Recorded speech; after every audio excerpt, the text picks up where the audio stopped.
বরিশালে ইউএনডিপির প্রতিনিধি দল নিয়ে আদালত পরিদর্শন করেছেন প্রধান বিচারপতি ডক্টর সৈয়দ রেফাত আহমেদ। সকাল ৯টায় বরিশাল জেলা ও দায়রা জজ আদালত পরিদর্শন করেন তিনি।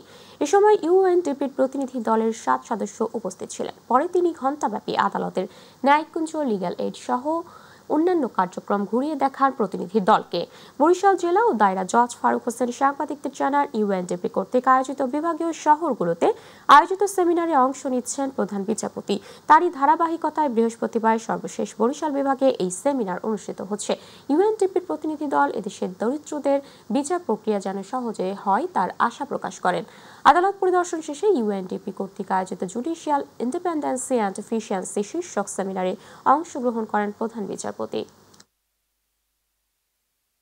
তাদের যে ডিপ্লোম্যাটিক যে সুযোগ সুবিধা আছে এবং একটা দেশের সাথে আরেকটা দেশে যতটুকু করা সম্ভব হাই কমিশনার হিসাবে এবং আপনার ইউএনডিপির প্রধান হিসাবে যতটুকু করা সম্ভব তার মধ্যে থেকে তারা আমাদেরকে সাহায্য করার চেষ্টা করে এবং তারা মেইনলি ফোকাস করে আমাদের দেশে যারা গরিব দুঃখী বিচার প্রার্থী রয়েছে তারা কিভাবে বিচার অ্যাক্সেস টু জাস্টিস এবং সহজে যাতে বিচার পেতে পারে এইগুলো উপরে বেসিক্যালি তাদের থাকে ফোকাস থাকে। তো সেই হিসাবে তারা আসছে।